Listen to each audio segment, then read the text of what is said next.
Qual é exatamente o objetivo da guerra dos Estados Unidos com o Irã? Ajudar o povo iraniano? Please. Yeah, please. Thank you, Mr. President. On Iran, you called it an excursion. You said it would be over soon. Are you thinking this week it will be over? No, Are you talking but soon. about days? I think soon. Okay, and with respect Very to... soon. Look, everything they have is gone, including their leadership. In fact, there are two levels of leadership, and even actually, as it turns out, more than that. But two levels of leadership are gone. Most people have never even heard about the leaders that they're talking about. So it's obviously been very, very powerful, very effective. With respect to Cuba, you said that Cuba wants to make a deal. Yes. What would the United States get in return for that, and why should Americans trust Marco Rubio to negotiate it? Well, Marco Rubio is doing a great job. I think he's going to go down as the greatest Secretary of State in history. Look at what we've done as a presidency. Look at what we've done as an administration. They trust Marco, and so do the American people trust. He's been successful no matter where he's been. He also speaks the language, which is always nice and always helpful. But he's dealing, and it may be a friendly takeover. It may not be a friendly takeover. It wouldn't matter because they're down to, as they say, fumes. They have no energy. They have no money. They're in deep trouble on a humanitarian basis. And we don't want to see that, but they were very, very bad to a lot of people, as you know, and a lot of people living the Cuban-American vote, which I got at record levels. Very important. Those people are very important to me. I know what they went through. They went through hell. Some of them have gone on to be some of the most successful people in the country. Cuban-American business people, some of them are like the most successful in the country. And a lot of them are friends of mine because I've been fighting this battle with them for a long time. The Castro regime was brutal, but they lived off Venezuela. Now they don't live off Venezuela. Sends them no energy, no fuel, no oil, no money, no nothing. They lived without Venezuela. They couldn't have made it. And we cut them off from everything else. So, yeah, they're going to make either a deal or we'll do it just as easy anyway. Yeah. Please, go ahead. There's footage that shows that an American missile strike and a Tomahawk missile likely destroyed that Iranian girls' school. So will the U.S. accept any responsibility? Well, I haven't seen it. And I will say that the Tomahawk, which is one of the most powerful weapons around, is used by, is sold and used by other countries, you know that. And whether it's Iran, who also has some Tomahawks, I wish they had more, but whether it's Iran or somebody else, the fact that a Tomahawk is very generic. It's sold to other countries, but that's being investigated right now. Yeah, please.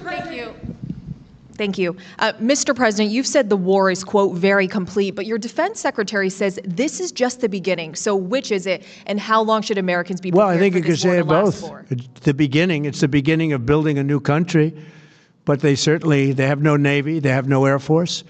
They have no anti-aircraft equipment. It's all been blown up. They have no radar. They have no telecommunications, and they have no leadership. It's all gone. So, you could look at that statement. We could call it a tremendous success right now as we leave here. I could call it, or we could go further, and we're going to go further. But the big risk on that war has been over for 3 days. We wiped them out in the first 2 days. When you think about it, it's incredible. We wiped out a big Navy, very powerful Navy. These were ships. These were serious ships. These were ships that you buy when you want to win battles. They're all on the bottom floor. The sailors are all running off their ships. They refuse to get on the ships. The Air Force is gone. Everything's gone. The missiles are down to a trickle. The drones are down to probably 25%, and they'll soon be down to nothing. We'll have where they manufacture the drones are under fire as we speak. They're being hit. So the rest is going to be a determination as to my attitude, along with the people in the Trump administration, what we want to do. You said earlier that we've already won in many ways, but we haven't won enough. What do you consider enough? What's your baseline? Where they're not going to be starting the following day to develop a nuclear weapon, where they'll look at that man and some other people from the administration and say, all right, we're not going to do it. They were not willing to say that. And when Steve called up and he said that to me, I said, well, here we go. Let's do it the hard way. But the hard way, I think, is probably the easy way.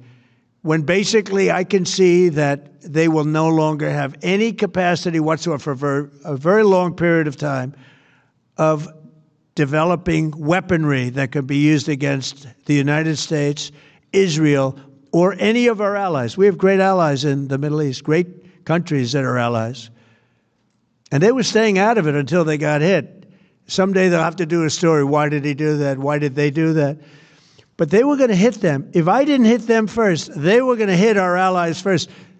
I believe, upon information and belief, but I believe that he was going to, they were going to take over the Middle East. They were looking to take over the Middle East.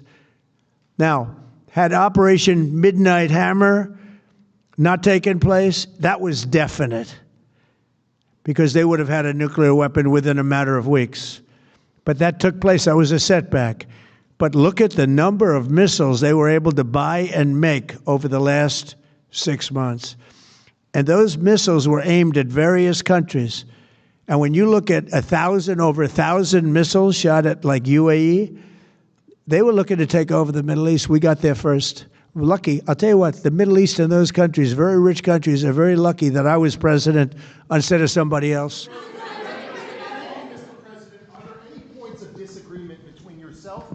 Vice President when it comes to U.S. action in Iran? I don't think so, no. No, we get along very well on this. He was, I would say, philosophically a little bit different than me. I think he was maybe less enthusiastic about going, but he was quite enthusiastic. But I felt it was something we had to do. I didn't feel we had a choice. If we didn't do it, they would have done it to us. I felt, based on the negotiations that were being had by Steve Witkoff and Jared Kushner and Marco and Pete, and everybody was involved, I felt that they were looking to tap us along before they hit, and I thought they were going to hit. And if they hit us first, that would have been a very bad thing. In the back, please, in the back. Sir, you said you're considering seizing the Strait of Hormuz. Is there a timeline for that? About the Strait, you mean? Yeah, well, I want to keep it open. I want to keep it good. You know, it doesn't pertain to us so much as it does to China. We're really helping China here and other countries because they get a lot of their energy from the Straits. But, hey, look, we have a good relationship with China. It's my honor to do it. Yeah. Leader, you have called him an unacceptable choice. So does he have a target on his back? And how can you say I don't want to say whether or not he does, because that would be inappropriate. But, hey, look, I had a target on my back because, as you people wrote pretty well, they caught the assassin that was after me. So we just got them first. But they caught the assassin. They have him now in custody that was after me. So, you know, but people don't like to mention that, but they did catch him. And I'd like to congratulate our military, Secret Service, FBI, all of the people that worked on that, but they did. Yeah, please. The war is almost over, though. Go ahead. No, go ahead, please. Thank you, Mr. President. You promised the Iranian people you would help them, but it sounds like you're willing to end this fight after your military objectives have wrapped up. Isn't that a betrayal of the people? Will I help them? I'd like to, if they can behave, but they've been very menacing. You know, they're great people. They have an amazing population. It's amazing, smart, brilliant, energetic. They have a great, I'd love to help them, but they have to be in a system that allows them to be helped. And right now they're in a system that only allows failure. And I don't want that. And I want a system that's not going to be attacking us. We want a system that can lead to many years of peace. And if we can't have that, we might as well get it over with right now. Yeah, please. Este site pode ajudar você a melhorar sua leitura e compreensão auditiva em inglês. Com inteligência artificial, ele divide as frases em partes menores e fáceis de entender. Na ferramenta de reprodução, você pode ajustar a velocidade, pausar ou voltar para entender cada frase. O site oferece tradução para 20 idiomas, facilitando o aprendizado. É só digitar inglês.com no navegador e experimentar.